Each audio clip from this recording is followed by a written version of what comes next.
अस्सलामुअलैकुम। मेरा नाम सैयद मोहम्मद चैनल पर बहुत बहुत खुश आमदीद स्वागत है। जो नए चैनल को ज़रूर सब्सक्राइब कर लें, वीडियो को लाइक एंड शेयर ज़रूर करें। बिहार मदरसा बोर्ड की तरफ से बहुत ही बड़ी अपडेट निकल कर आ रही है। मदरसा में नया चेयरमैन नियुक्त होंगे। कौन नए चेयरमैन नियुक्त होंगे और मदरसा में सदर और सेक्रेटरी को सरकार ने क्या फ़ैसला लिया, पूरी की पूरी जानकारी मैं आपको इस वीडियो में दूंगा, क्योंकि आज की काफ़ी बड़ी अपडेट है चेयरमैन को लेकर और मदरसा में सदर और सेक्रेटरी को लेकर। यहाँ पे आप देख सकते हैं, ये आज की पेपर की कटिंग है। सिटी रिपोर्टर यहाँ पे आप देख सकते हैं, पटना की तरफ से इशारा किया गया है। मदरसा बोर्ड की कमेटी भंग, सलीम नहीं रहे चेयरमैन। अब यहाँ पे आप देख सकते हैं, बताया जा रहा है कि जो चेयरमैन सलीम परवेज साहब है वो अब चेयरमैन नहीं रहे। क्यों उन्हें चेयरमैन से हटाया जा रहा है और नए चेयरमैन कौन बनेंगे, क्योंकि आपको पता है कि उन्हें चेयरमैन बने हुए सिर्फ और सिर्फ 8 से 9 महीना ही हुआ था और सरकार बड़ा फैसला लेने जा रही है। अब यहाँ पे आगे आप देख सकते हैं, बिहार सरकार ने मदरसा बोर्ड की कमेटी को भंग कर दिया। यानी कि आपको पता है कि जो मदरसे में कमेटी थी उसे हटा दिया गया, उसे भंग कर दिया गया। इसके साथ ही बोर्ड के चेयरमैन सलीम परवेज और बोर्ड की कमेटी भी नहीं रही। यानी कि अब मदरसा बोर्ड के चेयरमैन साहब भी नहीं रहे, यानी कि अब जो है नए चेयरमैन नियुक्त किए जाएंगे। मैं आपको बिहाइंड द रीज़न बताऊंगा कि पीछे का असल में रीज़न क्या, चेयरमैन साहब को क्यों हटाया जा रहा। क्योंकि आपको देख सकते हैं इसके पेपर की कटिंग में साफ साफ बता दिया गया है कि चेयरमैन सलीम परवेज साहब अब चेयरमैन नहीं रहेंगे। और आगे क्या क्या अब बात कही गई है तो पूरी जानकारी आपको इस वीडियो में मिलने वाली है। उसके बाद यहाँ पे आप देख सकते, बताया जा रहा कि अब सरकार बोर्ड में एक प्रशासक को बहाल करेगी। यानी कि सरकार जो है मदरसा बोर्ड में एक प्रशासक को बहाल करेगी। उसके बाद आगे बताया जा रहा है कि जो सचिव स्तर के होंगे, साथ ही सरकार 5 सदस्यीय कमेटी भी गठित करेगी। यानी कि अब जो आपको पता है कि मदरसा में आपको पता है कि 2024 से नया रूल्स बनाया गया, मदरसा में संशोधन कर दिया गया, इसलिए अब जो है मदरसा पहले की तरह नहीं चलने वाला। सदर और सेक्रेटरी नए आएंगे, मदरसा में कमेटी बनाई जाएगी, उसके बाद मदरसा में प्रशासक का नियुक्त किया जाएगा। यानी कि अब मदरसा का जो माहौल है वो काफ़ी अलग तरीके से चलाया जाएगा। उसके बाद यहाँ पे आगे आप देख सकते, बताया जा रहा है कि ये कमेटी 3 माह के अंदर मदरसा बोर्ड में नए शिक्षा नीति को लागू करने समेत अन्य बिंदुओं पर सरकार को रिपोर्ट देगी। यानी कि जो भी मदरसे में पढ़ाई होती है, मदरसे में कितना खर्च हो रहा है, मदरसे में उस्ताद कितने पढ़ाने आ रहे हैं, बच्चे कितने पढ़ने आ रहे हैं, सारा का सारा जो रिपोर्ट रहेगा वो सरकार को देना पड़ेगा। पूरी टीम सरकार को रिपोर्ट देगी। उसके बाद आगे यहाँ पे आप देख सकते, बताया जा रहा है कि सरकार ने बोर्ड के भंग करने के बावत गजट की भी कर दिया है। यानी कि बताया जा रहा है कि सरकार ने जो है मदरसे में जो भंग किया है उससे क्या अब नुकसान मदरसे को पहुंचने वाला है और चेयरमैन सलीम परवेज साहब को क्यों हटाया जा रहा है। देखिए, मैं आपको पहले भी बताया था कि चेयरमैन सलीम परवेज साहब जो है मदरसा के लिए बिल्कुल भी काम नहीं कर रहे हैं।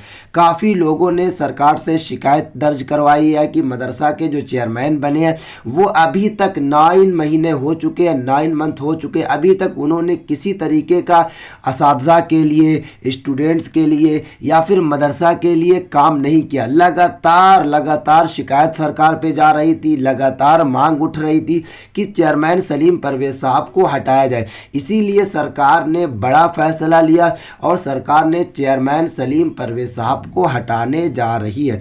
उसके बाद जो दूसरा रीज़न ये है सदर और सेक्रेटरी, क्योंकि आपको पता है कि जो 2022 में नई नियमावली बनाई है उसमें क्या था कि नई नियमावली में मदरसे में जो अब नियुक्त होंगे शिक्षक वो सदर और सेक्रेटरी के थ्रू नहीं होंगे।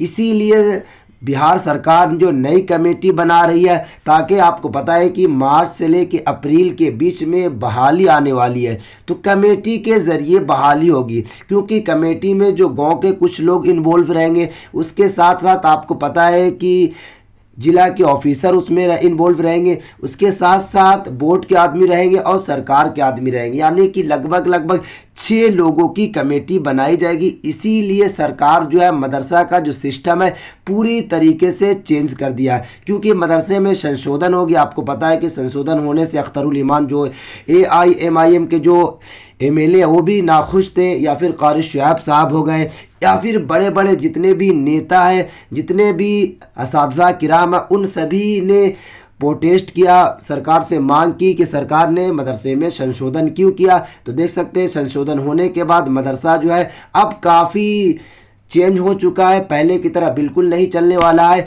अब मदरसा में है जो नए नीति की तरीके से पढ़ाई होगी, नए नियम के साथ मदरसे में बहाली होगी, नए नियम के साथ असातिज़ा किराम को पेमेंट मिलेगी, और नए तरीके से मदरसा में जितना भी काम होगा अब नए तरीके से होगा, क्योंकि सरकार ने बड़ा फैसला लिया। और ये जो है आज की कटिंग है, अब देखना होगा कि अब कल क्या अपडेट आती है कि चेयरमैन सलीम परवेज साहब जो हटाए जा रहे हैं वो क्या हटेंगे, या फिर उनको सरकार फिर फैसला लेते हुए सरकार उनको 2-4 महीने के लिए एक्सटेंड करेगी, वो फिर से मदरसे के लिए पद संभालेंगे। तो आपको 1 दिनों के अंदर में या फिर 2 दिनों के अंदर में आपको चेयरमैन सलीम परवेज साहब या फिर बिहार सरकार नीतीश कुमार साहब की तरफ से अपडेट आने वाली है, क्योंकि मैं आपको पहले से ही बता रहा था कि चेयरमैन सलीम परवेज साहब की कुर्सी जाने वाली है, क्योंकि लगातार शिकायत दर्ज करवाई जा रही थी। लोगों ने शिकायत दर्ज करवाई, उसके बाद असातिज़ा किराम ने करवाया, क्योंकि मदरसे में कुछ काम ही नहीं हो रहा था। क्योंकि चेयरमैन सलीम परवेज साहब जो अब चेयरमैन बने हैं, सिर्फ और सिर्फ मदरसे के लिए एक काम जो उन्होंने किया है वो काम है कि अनुकंपा की जो पिछले 1 या 2 साल से बहाली रुकी हुई थी, उन्होंने अनुकंपा की बहाली करवाई। उसके अलावा मदरसे में कोई भी काम अभी तक नहीं हुआ, असातिज़ा किराम को अभी तक कोई पेमेंट नहीं मिली है, और आपको पता है कि 9 मंथ हो चुके हैं, अभी तक मदरसा बोर्ड में बहाली भी नहीं है। इसीलिए सरकार बड़ा फैसला ले रही है, और सरकार जो है नए चेयरमैन नियुक्त करेगी।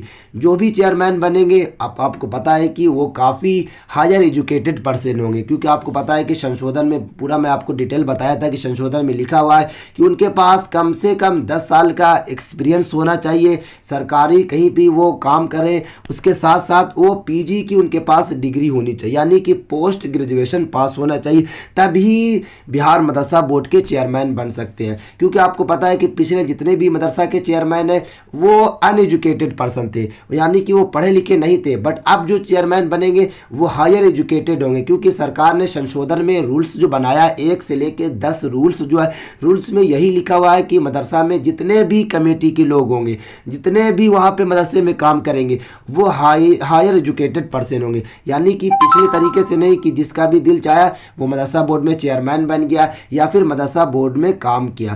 तो ये थी काफ़ी इंपॉर्टेंट वीडियो, क्योंकि ये काफ़ी बड़ी अपडेट है। चेयरमैन सलीम परवेज साहब की तरफ से अपडेट आ चुकी है कि चेयरमैन सलीम परवेज साहब को हटाया जा रहा है। अब जैसी कोई भी अपडेट निकल कर आएगी मैं आपके पास सबसे पहले वीडियो बनाकर पहुंचाने की कोशिश करूंगा।